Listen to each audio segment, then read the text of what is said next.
All Hit Radio.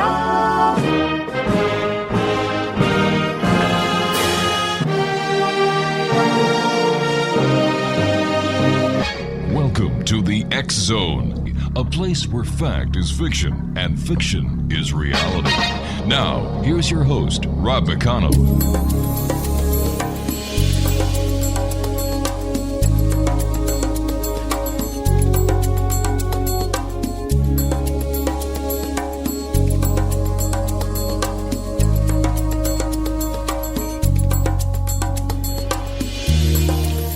And welcome to the X Zone, everyone. My name is Rob McConnell, and for the next 4 hours, I'm your host and your guide as together we cross the time-space continuum to this place that I call the X Zone. It's a place where people dare to believe and dare to be heard. It's a place where fact is fiction and fiction is reality. And the X Zone comes to you Monday through Friday from 10 p.m. Eastern until 2 a.m. Eastern, right here on the X Zone Broadcast Network and our growing family of worldwide broadcast affiliates. Now, if you'd like to give us a call, 800-610-7035. If you'd like to send an email, it's xzone@xzoneradiotv.com on all social media sites. X Zone Radio TV and our main website where you can listen to the X Zone Radio Show 724-365 is www.xzoneradiotv.com. My first guest tonight, X Zone Nation, is Curtis Williams, and Curtis has been a practicing humanistic astrologer for over 25 years, medical astrologer for at least 15 years, and a Reiki master for the last 14 years. He has received formal astrological training and certification through Glenn Perry's Academy of Astro-Psychology and Noel Tile's Master Degree course. His life experience and personal growth are what brought him to astrology. Having suffered a life-changing injury as a young man, he continued on this path of self-discovery and healing through astrology. Now, Curtis has a local, national, as well as international clientele and has expertise in many of the different levels of astrology, such as natal astrology, relocation astrology, couples synastry, mundane astrology, and birth rectification astrology. Curtis also had a radio program, The Astrology of Now with Reiki Rising, on Voice America from 2011 to 2012. Joining me now is Curtis Williams, and his website is www.astrologyreiki.com. And Curtis Williams, welcome to the X Zone. Hi, Rob. Thanks for having me on your show. I'm very excited to be here. Oh, it's great having you with us. Now, what was it that happened in your life? Was it the injury that brought you to your path that you're presently on? Yeah, absolutely. And as we get older, we can see that it's really useless to try and plan your life. Mm-hmm. Yeah, I had just gotten married, and I had an infant daughter and had just moved, and I was a house builder, and I injured myself on the site and just turned everything around. How many different types of astrology are there, Curtis? Rob, there's a lot, really too many to list, but there's Western, there's humanistic, there's Jyotish, there's Hindu, just all kinds of different astrology branches.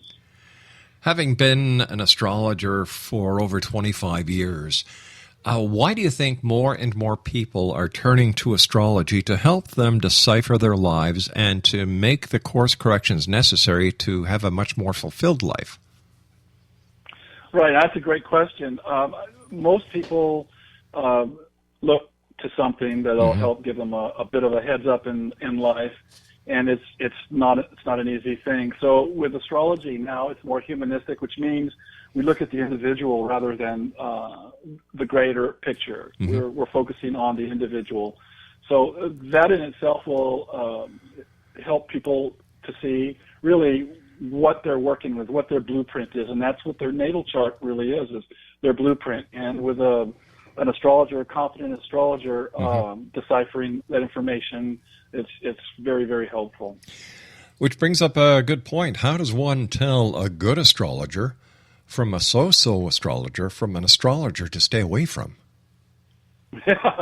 Yeah, that's a big thing. And a lot of people, although They have good intentions. They learned on their own and have no real reference point other than the books that they read. And depending on the books that they've read, they could be really, really old-time thinking or extremely new age, and it's just such a diverse distance between the two. So how do they stage? Should they do some reference checks? Should they go on the internet? Should they, or should they go by their gut feeling, whether or not they get a good vibe from what they're seeing about this astrologer? Right, Rob. With the internet now, you can Google pretty much anyone. Sure. So I would suggest looking at their credentials, whatever they might be. There are a lot of, especially in Europe, there are many universities for astrology. But here in the West, there's just a couple, and the other programs are long distance. So yeah, check them out. And they should have a website, and you can always ask around as well. All right, please stand by, Curtis. You and I have to take a 2-minute commercial break. Exo-Nation, Curtis Williams is our guest of this hour. We're talking about astrology. His website is astrologyreiki.com. That's www.astrologyreiki.com. My name is Rob McConnell. This is the X-Zone. We'll be back in 2 minutes. Don't go away.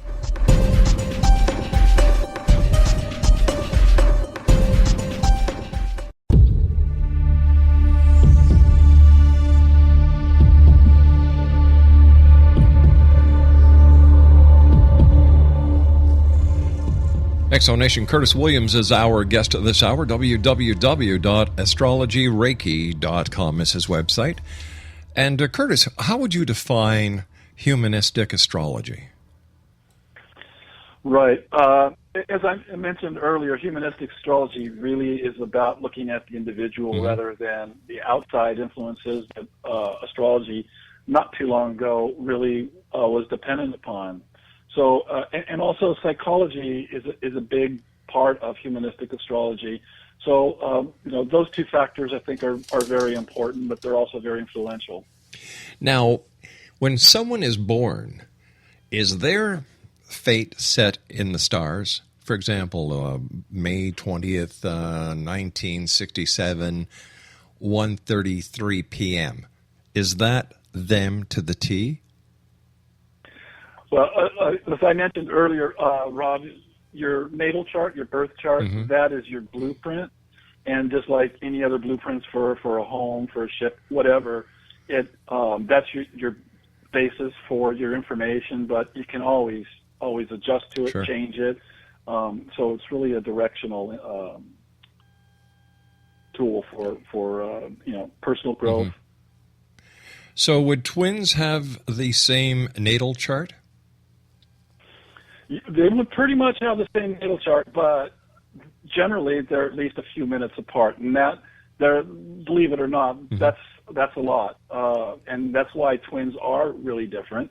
Where they will take their breaths at different times, and so it's important to document that information. And if you were an astrologer, if you have any understanding of astrology, you would see that the houses, each cusp of each house, would be different, and you'd be amazed at how much a difference that really makes.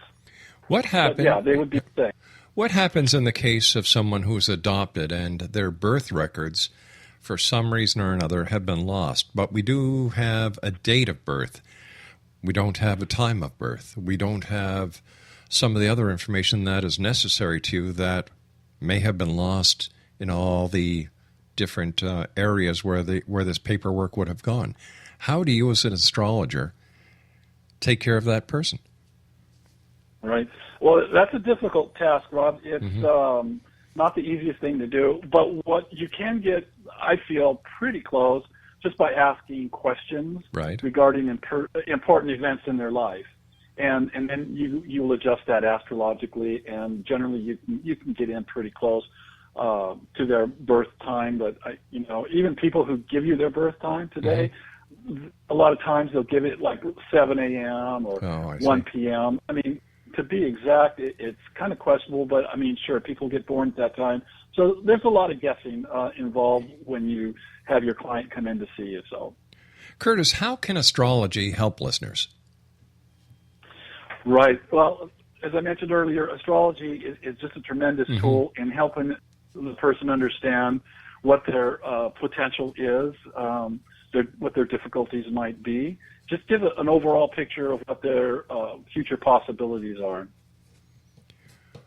Could astrology help the person find the right career? Could astrology help the person find their suited mate? Absolutely. In every regard, an aspect of life, astrology is beneficial and helpful in directing the person who's coming to see you. Now, there's humanistic astrology, there's the natal astrology, there's Vedic astrology. What astrology do you practice the most? Right, the humanistic astrology, and I did do a course with Glenn Perry, and the emphasis with his program was on depth psychology. Depth. So, okay. Yeah, depth psychology, DEPTH, and so that's an important part to understand, because it's amazing to me how many psychologists switch over to being astrologers as well. Really? Oh, why would that? Why would that be? Well, I think it's the basic understanding and experience of the interaction of your clients as human beings, and time after time after time, the questions. I could probably put 5 questions that you're going to hear each and every time, and it's just about human nature. So psychology just makes sense that would be a big part. So how does depth psychology, depth astrology differ from, let's say, humanistic astrology? Well, I think they're basically the same. That's, as I mentioned earlier, the humanistic astrology is really about, it's person-oriented, and it's about the dynamics of that individual and their blueprint. I see. And it's just human nature. And so human nature is psychology in itself. Who is the person, the astrologer that you look up to, and why? Yeah. Well, my favorite astrologer was Jean Avery. She was also an author, and she passed in 2012. So she's gone now, and she was just, I had her on my radio program, and she was just, she was a firecracker. And the other astrologer is Noel Teal. He's pretty important part of what I do. Now, I understand you also do Reiki, and you're also into dream analysis, and you're also a shamanic practitioner. How does all this work together with your astrological business? Right. Okay, good question. Well, when people come to see me, I would say 99% of the time, they're in crisis. And so after going over their chart, and if they enjoyed it well, then they would generally ask about having some type of healing, energetic healing, and that's what Reiki is. And shamanic practice is also to some part about healing as well. So that's usually how it works together. Don't take this the wrong way, but why would a person go to an astrologer who is facing a crisis instead of going to see a trained professional, like a psychologist or a psychiatrist, a minister, a rabbi, a social worker? Right. Generally because those people have failed them. And that's, let me tell you, Rob, I've had doctors, psychologists, professionals come to me, and they're not very comfortable with the fact that they came to see an astrologer, but they didn't feel they really had any recourse.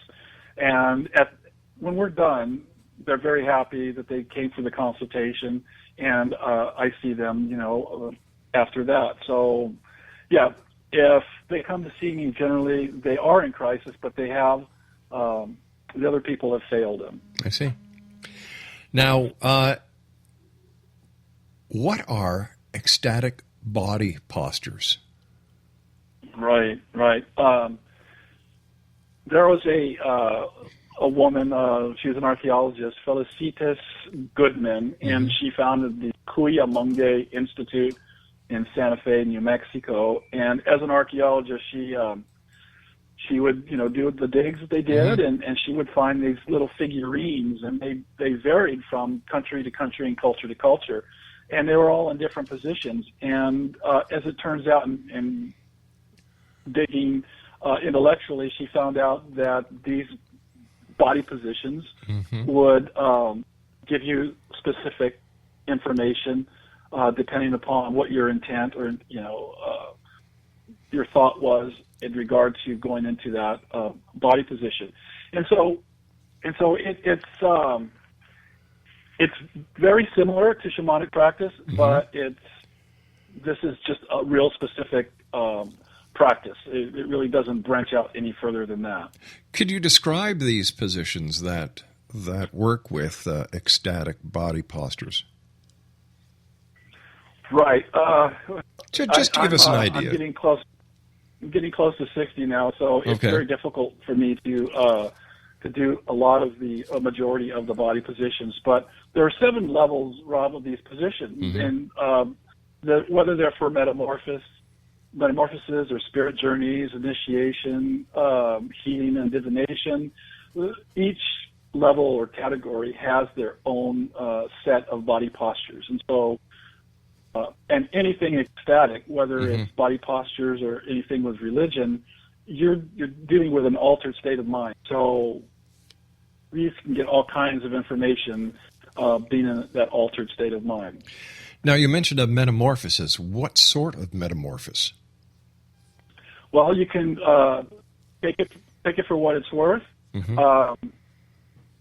kind of change, physically, spiritually, emotionally, that one's going through and changing, and whether it's when you become a father, a grandfather, grandmother, mother, changing jobs. These are different times and portions in your life where things are changing, and so there are questions that you would like to ask, and there are specific postures to ask these questions.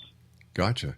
And these postures, have you used them on patients and clients? And if so, have they found great results with them? Right. I've taught classes on it, and I don't have my clients do these postures or positions simply because you need to explain to them, and they're already pretty well involved in just coming for an astrological or Reiki consultation. So it's not something that I would ask my clients to do. Gotcha. By the way, how long are each one of your astrological consultations?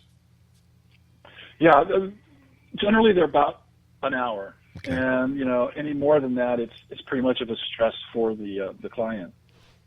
Really? Why? Yeah. Well, because like I said, most of the time people come to me to see me when they're in crisis, when there's a problem. And so it's really a pretty emotional event once we get into it. And as I said earlier, astrology has a lot of information. I see. And a good astrologer should be able to glean that information from the chart. All right, stand by, Curtis. You and I have to take our news break at the bottom of the hour.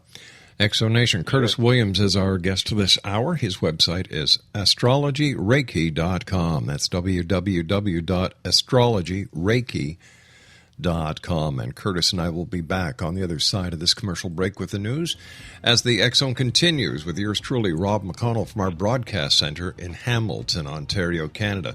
Don't forget, Exonation, sign our online petition, Stop Ebola Petition, at www.stopebolapetition.com. Plain simple. After all, Exonation, life is simple.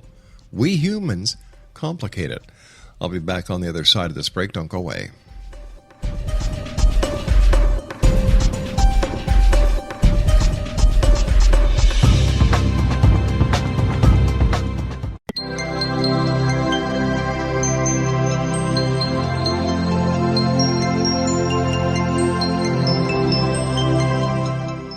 This is Elizabeth Joyce with Stargazing, week of October 6th through the 12th, 2014, for the X-Zone. At Yom Kippur, we begin the fall eclipse season, as well as Mercury retrograde and a Uranus-Sun opposition. This face-off indicates a time of trying to change the status quo while simultaneously trying to keep everything in balance, along with keeping your monthly bills paid. Whatever Uranus is involved in, you usually lose something in order to gain something of more value. These eclipses will have far-reaching consequences. This energy promises to be a major positive influence on national and global power struggles. Mercury is now retrograde through October 25th. This presents many opposites as Aquarius, the moon, wants to communicate and share with Saturn in Scorpio. And Saturn always wants to hole up and seeks privacy. Rest up this week because the intensity is going to pick up as we move into the red moon lunar eclipse on Wednesday. On Tuesday, the sun is opposite Uranus, and that means anything can happen. Be careful where you step your feet, when you're behind the wheel of a car, or when you write or say something to your social media. On a personal level, Wednesday's eclipse is a watermark and signifies the end of a cycle, be it 7 years, 14 years, or 28 years. This is a week of completions rather than initiations, freedom, release, and changes in the air. On October 8th, the full moon is a total lunar eclipse creating a red moon and can be seen in the Pacific and Western North America. It occurs in Libra, which asks you to look deep within your emotions and rebalance your independent needs with your sharing needs in your relationships. Consider where you are out of balance in terms of partnerships and take care of your own needs. Remember that Mercury is retrograde until the 25th, so do not carve your decisions in stone. Adaptability is more important than knowing exactly how things in your life will work out. Venus is opposing Uranus now. This can have a we are friends or lovers tone to it. Uranus wants freedom and Venus wants partnership. This can be exciting or disruptive. Expect the unexpected. Uranus has a lot of fun, but planning is not its strong suit. In the next 2 weeks, the time between eclipses brings up hidden emotions. Make time for your emotional needs. On Friday, communication planet Mercury slips back into Libra for the remainder of the retrograde cycle. You can meet a lot of new people in the next coming week, but remember, all of them probably are just passing through. Practice communicating in a diplomatic way. People offer to help you, and they're helping themselves just as much. Be the catalyst for goodwill and get problems solved at the same time. People will find you, and they may try to shake you down for help or advice or favors. Some of these requests will be fun, and it's always flattering to be asked. For more information or a private consultation with Elizabeth Joyce, visit her website at www.new-visions.com. That's www.new-visions.com. Exonation, my guest this hour is Curtis Williams. His website is astrologyreiki.com. And Curtis, how does one's dreams play into their life? Is this part of what you take care of and consider when you're doing an astrological chart for someone, or is it something totally different? Yeah, I try to integrate any dreams into any of the modalities that I work with, but generally they don't work with an astrological consultation. But I do teach classes on dreaming and dream work, and they're I feel very, very important to the individual. And so all they need to do is learn how to establish and create a dialogue with their subconscious, which is really important. That's the information that you want to retain once you've woken up, and that's why I feel it's very important to have a dream journal. Why do we dream, Curtis? Yeah, well, the scientific thought would be that's the activity of the brain. It's just firing off garbage, nonsense. But I feel that the dreams are very much important to our daily lives, and I think that you can also get information about the future as well as the past. But the future is what we act on for most of us during our waking lives. Do those dream interpretation books really help someone to interpret their dreams or better understand their dreams, or are they just generic? Well, I think it's both. But the good thing about these books is that it gives the individual a reference point from which to start off on, and so it's better to have some information than none. I see. Something to go by, and so do your research and see if these people are qualified in their dream work, and if they're not, well, then just keep looking until you find a good one. How would you describe lucid dreaming? Oh yeah, they're fun. Have you ever? Do you know what lucid dreaming is, Bob? I do. Yeah. Rob? Yeah. So okay. Lucid dreaming is when you're dreaming, you know that you're dreaming, and you interact within the dream, and you control your dream environment consciously. So it's a lot of fun. It is. What I do when I think I'm having a lucid dream is I try to read a newspaper or a sign. And if I can't read the sign or the newspaper or the magazine, whatever, I know I'm having a dream. And that's when I start having fun. Mind you, I've had dreams within dreams within dreams. So I have a lot of fun when I sleep.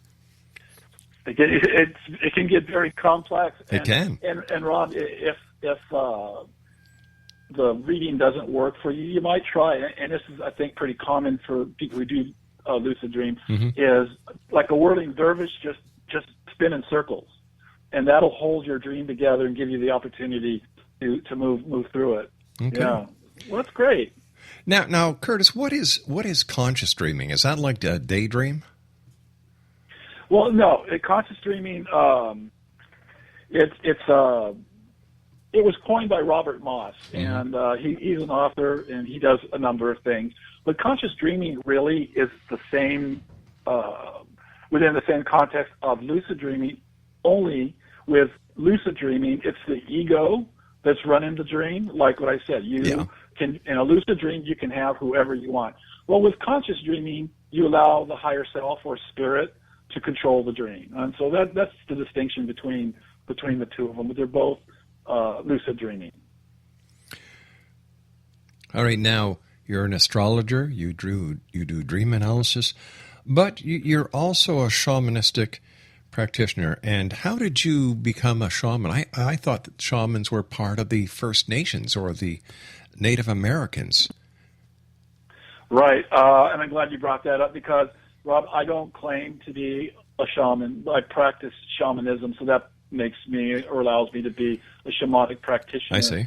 And for the most part, people who say that they're shamans, I would have to question that because I've met several shamans, and they never announced that they were shamans. They, would say they did other things, and then you find out that through other people, for the most part, that they are shamans, and that's what their credentials are.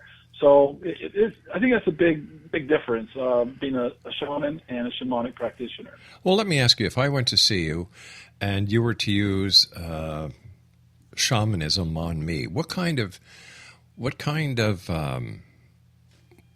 practice or what kind of treatment would you give me? Yeah, what would you do? Yeah, well, as a shamanic practitioner, I do healing work. It's similar, but not the same as Reiki. But it's energy work. It's energetic healing of the body and the soul. And then there's also soul retrieval. At different times in our lives, we all experience an event that shocked us, that made us just put us in a state of mind that wasn't healthy, wasn't good at all. And in shamanism, that's considered a fraction or a little break, a little chip of the soul, depending upon the event and how much traumatic it was. I mean, sometimes people, they end up losing their minds. That's a big part of the soul that's been lost. And with soul retrieval, the shamanic practitioner, the shaman, they go in an altered state, and they go and retrieve, or they try to retrieve that portion of the soul that was lost. So how does one lose their soul? I thought the soul was with you and that it was impossible to lose except at the time of death. Right. Well, I'm not saying that you lose your entire soul, although people who lose their minds and end up being institutionalized, I would say that a big portion of their soul has been disconnected from them. And so it's, like I said, it's little chips, little fractures that we all lose throughout our lives, and some people lose larger portions than others. And, for instance, with physical or sexual abuse, some of my clients, they've lost a good portion of who they are through that event. And so with the soul retrieval, we try to bring that part back, that part of the soul back, and integrate it back into their daily living. How would you do that? How would you retrieve someone's soul? Right. Good question. There's a big part of my shamanic practice, and I think in shamans as well. It's called journeying, and I'm pretty sure you're familiar with that. But just to tell your guests, journeying is where the practitioner gets in an altered state of mind. I mean, it's really pretty complex, but just an overview. You get in an altered state, and you don't need to use drugs for this. A lot of people think that that's what you do, and no, that's not it at all. And you go into a journey, which is where you travel, but you travel with your guides and your helpers and your teachers, and there are a lot of variables that go into journeying and being a shamanic practitioner. But just to give you an idea, that's how you go about it. Now, you also do Reiki. How did you get involved with Reiki? And if I'm not mistaken, Reiki is the management of body energy. Yeah, very cool. You know that. I gave a talk not too long ago at a Rotary function, and I was just kind of blown away by how many people had heard of Reiki. It wasn't that way 3 or 4 years ago. Not too many people have heard about it. But Reiki is something that's been reintroduced through Mikao Usui, who's passed some years ago. But it was in the early 20s, and there's research that suggests that it was way before then that it was introduced. But Reiki is hands and body energy. So and it helps heal. So why did you decide to also incorporate Reiki into your practice? Well, it just made sense after I became a Reiki practitioner and then a Reiki master. But Reiki is something that I really didn't know what it was, but it's something that I really wanted to do. I just knew it. And so I followed that, and, now I'm a practicing Reiki practitioner. So it's just something that happened. What's the difference between a Reiki practitioner and a Reiki master? Right. Okay. A Reiki practitioner is someone who is taking Reiki levels 1 and 2. You need to have that second level to become a practitioner, and then you need to take level 3 in order to become a Reiki master. So that's the difference. How long did it take you to go through your first 2 levels in order to become a practitioner? And what was it like the first time you used Reiki on a client? Yeah, great question. It was tremendous. Reiki has been nothing but positive for me. In and out. It's just been very, very helpful for me. But I'm sorry, that question was what, Rob? What was it like the first time you practiced Reiki or performed Reiki on a client, and you saw the results that you were able to obtain with your client? Right. The first time was I was with a group of people who would offer, they call it energy balancing. And the first person I gave Reiki to outside of my instruction, the person was very excited and felt almost, 180 from when they came in. So really? It was very, beneficial for me as well as for the client. So let me ask you, if you can use Reiki on people, which you do successfully, can you also do Reiki on dogs, cats, horses, and other animals? Yeah, great question again, Rob. You can do Reiki to anything, to your dinner, wow, to your if you're going to have a talk like I'm doing right now, right. You can give Reiki to that. You can give Reiki to past events to help heal yourself and the situation, others who may have been involved. So Reiki can be used pretty much for anything that you can think of. Why would you use Reiki on a meal? Well, you want the best possible application of the vitamins, anything that is going to go into your body to influence your body in the best, most productive way. Gotcha. All right, Curtis, you and I have to take our final break for this segment. Exonation, Curtis Williams is my guest this hour. He is a Reiki master teacher. He is also a dream analyst. He's a shamanic practitioner. He is an ecstatic body pressure teacher and practitioner, as well as an astrologer.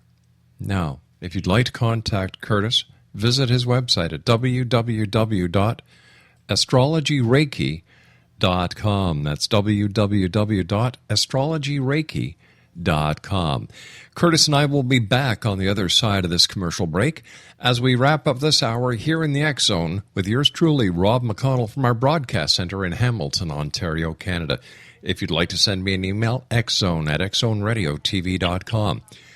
On any social media site, X Zone Radio TV, and our main website where you can listen to the X Zone, 724-365 at www.xzoneradiotv.com. I'll be back on the other side of this break. Don't go away. Of more value. These eclipses will have far-reaching consequences. This energy promises to be a major positive.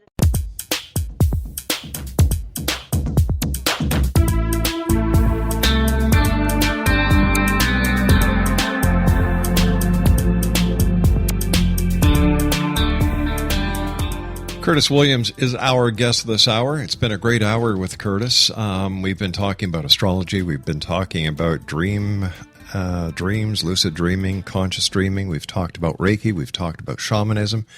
And like I said, Exonation, if you'd like more information about Curtis, or if you'd like to contact Curtis for a one-on-one consultation, his website is www.astrologyreiki.com. That's www.astrologyreiki.com. First of all, Curtis, thank you so much for sharing your time with us here tonight in the X Zone. But I have to ask you a question. Which modality, in your opinion, is the most challenging? Yeah, that's a great question, Rob. The most challenging modality for me is as a shamanic practitioner, because there is so much preparation involved in getting the environment set and preparing myself for the client, as well as any future events that are coming my way in regards to the client. So, yeah, that's the biggest challenge for me as far as the other modalities go. What are your final words for the X Zone Nation listening to tonight all over this beautiful planet of ours? What's your message? Okay, well, I'd like to start off by saying you have a great show, Rob McConnell. I think it's the best. Oh, thank you. The message that I would give to your nation here is that understanding the self, yourself, is not the easiest thing to do, but probably one of the best and biggest things that you can do for yourself, which then in turn would help everyone around you. If someone is listening tonight and they say, hey, listen, I'd like to be like Curtis Williams. I'd like to learn to be an astrologer. What words of wisdom would you have for them? Okay, another good question. I would tell them to, you need to, I think anyway, you need to really love reading, because you're going to have to read a lot, and you're going to need to prepare yourself for a lot of study, unless you're just one of those people that has the memory that you just, what's it called, photographic memory. Right. I know an astrologer who has photographic memory, and he can call detail after detail, but interpreting the chart he has difficulty with. So reading and studying are very, very important to becoming an astrologer. You need to have an open mind. And are there computer programs that are able to help you astrologers out in your task? Because the charts, I must imagine, are phenomenal and very, at times, complicated. Yeah, absolutely. And it wasn't that long ago that I did charts by hand. Wow. But I use Solar Fire, and they have all kinds. But that's for Mac, I think. And I'm not that good with the computers. And then there's WinStar, which is I think for Windows. Right. Those are the two that I know of, and they're pretty reliable from what I heard. And with SolarFire, I use it myself. So those are two great programs. Hey, Curtis, as I said, it's been great having you on the show. I wish you much success. And I look forward to the next time you and I meet back here in the X Zone. So until then, stay safe, my friend. Thanks, buddy. Have a good one. Bye-bye now. Exonation, my guest this hour has been Curtis Williams. We've been talking about astrology. We've been talking about dreaming. We talked about shamanism and Reiki. And I never knew you could use Reiki on your meals, but it did make sense. If you'd like more information about Curtis, his website is www.astrologyreiki.com. That's www.astrologyreiki.com.